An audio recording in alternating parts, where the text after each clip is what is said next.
Assalamualaikum warahmatullahi wabarakatuh. Selamat siang, pagi, sore pada Bapak dosen yang akan menilai sekaligus menonton video presentasi ini dalam rangka memenuhi penugasan ujian akhir semester mata kuliah manajemen SDM 1 pada jurusan manajemen PJJ Manajemen S1 Universitas Siber Asia. Kenalkan, saya Fairuz Dinar Aksol dari mahasiswa S1 PJJ Manajemen Unsia yang akan melaksanakan presentasi pada kali ini. Langsung saja kita review jurnal yang pertama. Jurnal pertama itu dia berjudul The Influence of Learning Agility, Change Readiness, and Digital Competence on Employee Digital Readiness. Seneoji et al. 2025. Latar belakang masalah pada jurnal ini ialah industri keuangan dan perbankan saat ini sedang mengalami gelombang transformasi digital yang sangat masif. Perubahan ini menuntut lebih dari sekedar adopsi teknologi baru.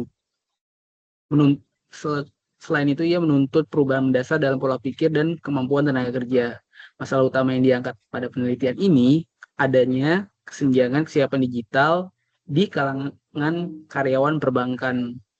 Meskipun infrastruktur teknologi sudah tersedia, namun keberhasilan transformasi digital seringkali terhambat oleh faktor manusia, yaitu ketidaksiapan karyawan untuk beradaptasi dengan cara kerja baru. Karyawan dituntut untuk tidak hanya menguasai alat digital, tetapi juga memiliki ketangkasan belajar atau learning agility, dan kesiapan mental untuk berubah atau change readiness, agar dapat bertahan dalam lingkungan yang volatile ini. Tujuan penelitian ini adalah menganalisa secara empiris pengaruh dari 3 variabel kunci, yaitu learning agility, change readiness, dan digital competence terhadap kesiapan digital karyawan atau employee digital readiness pada sektor keuangan dan perbankan. Penulis ingin membuktikan faktor mana yang paling dominan dalam membentuk karyawan yang siap menghadapi era digitalisasi perbankan. Metode yang digunakan pada penelitian ini adalah melalui pendekatan kuantitatif dengan metode survei. Data yang dikumpulkan itu sebanyak 150 responden yang bekerja di berbagai lembaga keuangan dan perbankan di Indonesia. Teknik pengambilan sampel yang diambil itu proposi sampling dengan kriteria responden minimal bekerja 1 tahun aktif, menggunakan teknologi digital, dan pernah mengikuti pelatihan digital. Analisis data dilakukan menggunakan teknik regresi linear berganda untuk menguji pengaruh variabel independen terhadap variabel dependen. Hasilnya adalah menunjukkan temuan yang sangat menarik, yaitu pertama, learning agility terbukti pengaruh positif dan signifikan terhadap kesiapan digital karyawan. Artinya, karyawan cepat belajar dari pengalaman, cenderung lebih siap menghadapi digitalisasi. Kedua, change readiness juga memiliki pengaruh positif yang signifikan, yang menegaskan bahwa sikap mental terbuka terhadap perubahan adalah prasyarat mutlak. Lalu yang ketiga ada digital competence yang berpengaruh positif juga. Secara simultan, ketiga variabel ini memberikan kontribusi yang kuat terhadap pembentukan kesiapan digital karyawan di sektor perbankan atau keuangan. Implikasinya adalah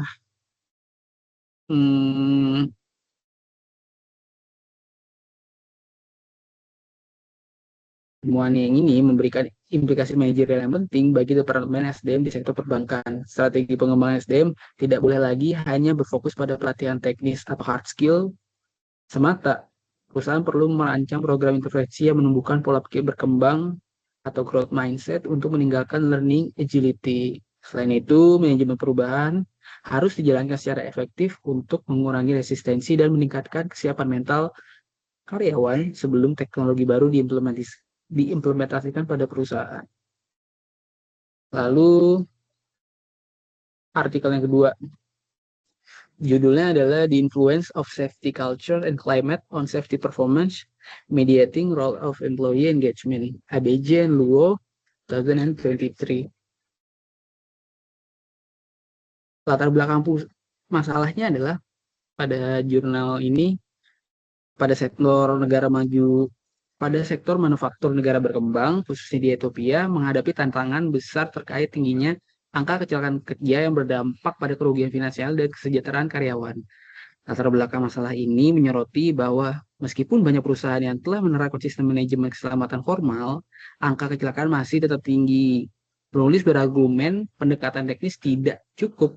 Terdapat faktor lunak seperti budaya keselamatan atau safety culture dan iklim keselamatan atau safety climate yang sering diabaikan. Selain itu, belum banyak literatur yang mengeksplorasi bagaimana keterlibatan pegawai dapat menjembatani hubungan antara budaya keselamatan dengan kinerja keselamatan aktual di lapangan.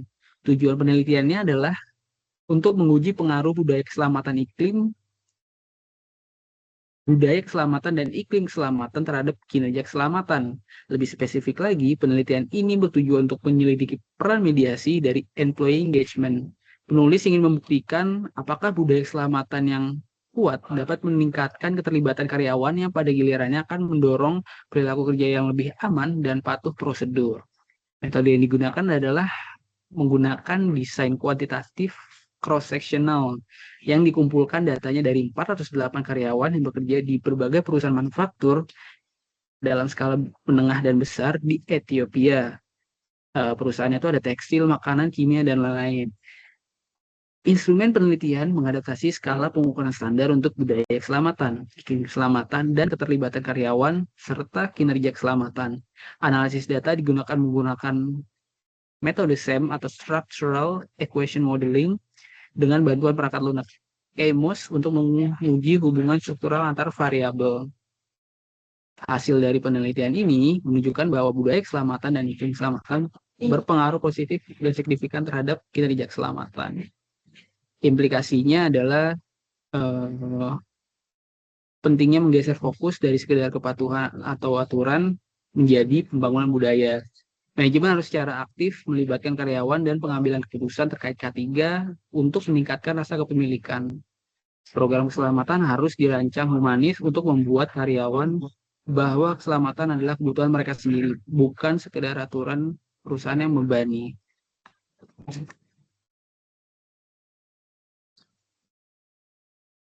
Untuk judul yang ketiga, yaitu Organizational Downsizing, Work Condition, and Employee Outcomes, Identifying Targets for Workplace Intervention Among Survivors Journal, International Journal of Environmental Research and Public Health. Penulisnya adalah Dlouhy and Anne Casper. Topiknya adalah dampak PHK terhadap karyawan yang bertahan. Latar belakang masalahnya itu adalah meskipun perampingan sering dilakukan untuk efisiensi, literatur modern menunjukkan bahwa dampak terhadap karyawan yang bertahan seringkali diabaikan. Latar belakang penelitian ini menyoroti bahwa survival syndrome bukan hanya soal perasaan sedih, tapi secara teknis mengubah kondisi kerja menjadi lebih buruk. Karyawan yang bertahan seringkali harus menanggung beban kerja rekan yang di PHK tanpa tambahan sumber daya. Yang memiliki stres kronis dan penurunan kinerja, namun belum banyak studi yang membedah secara spesifik kondisi kerja mana yang paling rusak akibat downsizing dan bagaimana hal itu berdampak pada kesehatan serta sikap kerja mereka. Tujuan penelitian ini untuk mengidentifikasi hubungan spesifik antara peristiwa perampingan dengan perubahan kondisi kerja seperti beban kerja, konflik, dan ketidaknyamanan kerja. Metode yang digunakan itu kuantitatif dengan desain cross-sectional, dan data ini dikumpulkan dari 2.164 karyawan di Jerman yang bekerja di berbagai industri. Hasilnya adalah menunjukkan bahwa perampingan berhubungan signifikan dengan peningkatan kondisi kerja negatif yang berupa beban kerja berlebih, konflik peran, dan agresi supervisor, serta penurunan kondisi kerja positif. Implikasinya adalah manajemen SDM tidak boleh hanya fokus pada pesangon yang bagi yang keluar, tapi harus segera melakukan audit beban kerja bagi pegawai yang tersisa. Strategi intervensi pasca PHK harus mencakup desain ulang pekerjaan agar beban tetap realistis.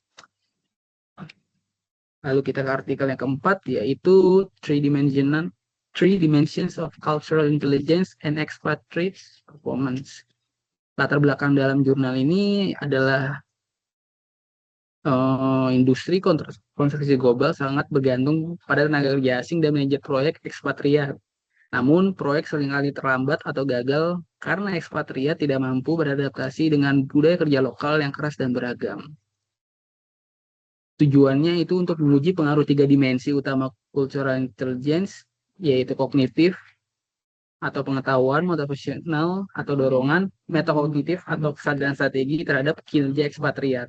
Metode yang digunakan adalah dengan menyebarkan kuesioner kepada ekspatriat yang bekerja di proyek-proyek konstruksi besar.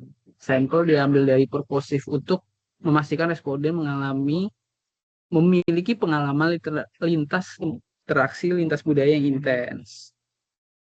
Analisis data menggunakan perangkat lunak statistik modern seperti Smart PLS atau SPSS untuk menguji validitas model dan hipotesis pengaruh antar variabel. Hasilnya mengungkapkan bahwa ketiga dimensi CQ berpengaruh terhadap kinerja ekspatriat, namun dimensi metakognitif memiliki dampak yang paling kuat. Artinya ekspatriat yang sukses bukan mereka yang hafal mati budaya lokal, melainkan mereka yang sadar dan fleksibel mengubah pendekatan mereka saat situasi di lapangan berubah. CQ menjadi prediktor kinerja yang lebih akurat daripada sekedar pengalaman bertahun-tahun. Implikasinya adalah khususnya di perusahaan multinasional, hasilnya menyarankan bahwa perubahan dalam metode pelatihan prapenugasan, pelatihan tidak boleh hanya bersifat informatif, seperti memberitahu apa budaya negara tujuan, tetapi harus bersifat reflektif untuk melatih bagaimana berpikir dan merespon. Manajemen harus mengembangkan program coaching yang mengasah metakognisi ekspatriat sehingga mereka bisa menjadi pemimpin global yang adaptif dan bekerja tinggi di negara manapun mereka ditempatkan. Artikel yang terakhir adalah berjudul Artificial Intelligence and its Ability to Reduce Recruitment Bias. Penulisnya Zakar UI Oman, Ayesha Shidikua, dan Rukia Nurain tahun 2024. Latar belakangnya itu proses rekrutmen tradisional sering kali terjebak dalam masalah inefisiensi waktu dan subjektivitas manusia yang rentan bias, seperti bias gender, ras, atau alma mater.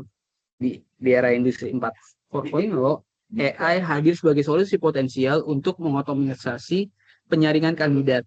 Namun, latar belakang masalah artikel ini menyoroti perdebatan etis. Apakah AI benar-benar menjadi wasit yang adil dan objektif, atau justru teknologi yang mereplikasi bias manusia yang tertanam dalam data historis yang dipelajarinya?